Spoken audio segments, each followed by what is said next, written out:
We'll have a look at a typical air draft problem.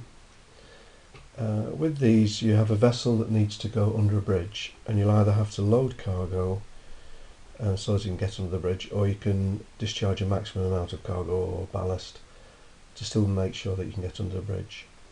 You'll always be given the distance under the underside of the bridge from the waterline, which here is 20.38.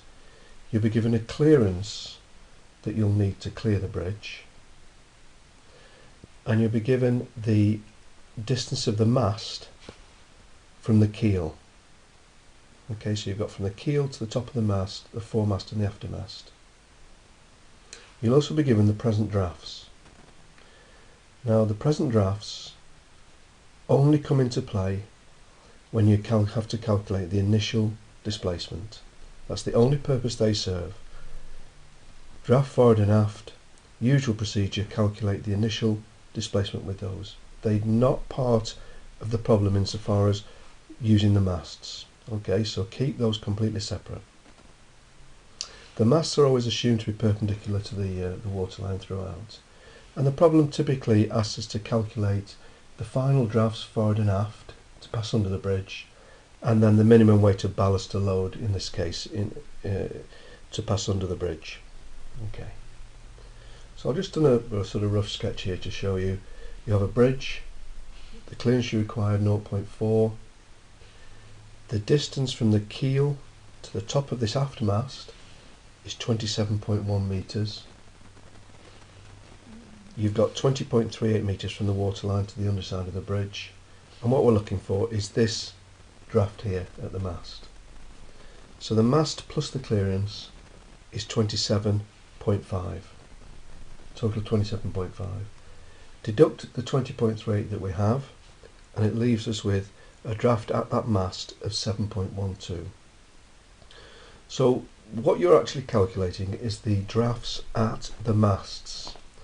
So we'll end up working out what these drafts are at the forward and after masts, and then mathematically we then have to move to work out the draft at the after perpendicular and the draft at the forward perpendicular. Now, it would be, I think it's self-evident to say that if we are trimmed by the stern, and you get your draft at the after mast, then the after draft has to be deeper than that. Must be deeper if we're trimmed by the stern. And the opposite, of course, is true with the foremast value. So when you get this foremast value and mathematically work out the draft at the forward perpendicular, then where our draft is, of course, that then has to be a negative amount. Must be negative as long as we are trimmed by the stern. The opposite of true if we're trimmed by the head.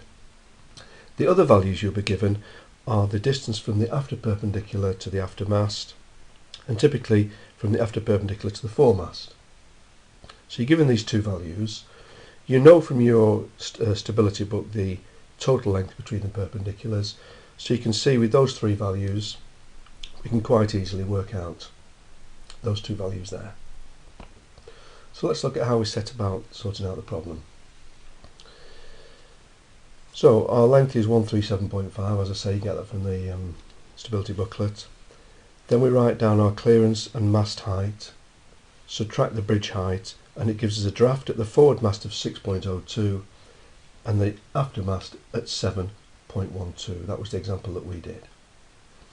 So what we're saying, okay, the aftermast, foremast, we know our drafts, we know the distances from the perpendiculars, therefore we're looking for these two drafts here.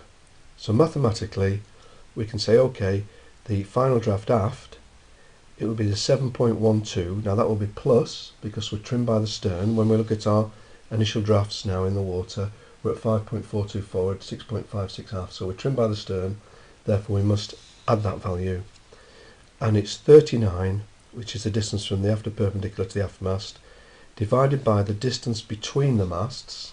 So on my sketch here, the distance between the masts here, so it's 39 divided by that value, and of course for the foremast it'll be this value here divided by the distance between them. So 39 over 69 multiplied by 1.1, which is the difference between these two here, 1.10. Okay, you'll also notice, of course, it has to be the same as this value here. Mathematically it will be the same. 26, 27.1, that's 1.1. 6.02, 7.12, 1.1. So it's 7.12 plus this fraction, so it gives us a final draft aft. Then by extrapolation again, the final draft forward, and notice that it's 6.02 minus the value. So the reason we do plus and minus is because the vessel is trimmed by the stern. Once we have those values, we can do the standard computation. First of all, get your average mean draft, and with that get your LCF from the tables. Use the formula to work out your true mean draft, and with the true mean draft you can get your displacement. And just be careful, in this particular problem we are in fresh water, so make sure that you get, when you interpolate your displacement, that you use the freshwater values.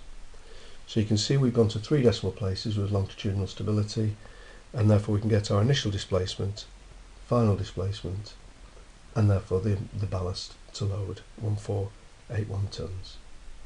Reasonably straightforward problem. As long as you can visualise this in your mind, fairly straightforward to work out the drafts at the masts, mathematically then work out the drafts at the perpendiculars, and from that you can use these straightforward formulas here to work out your displacements.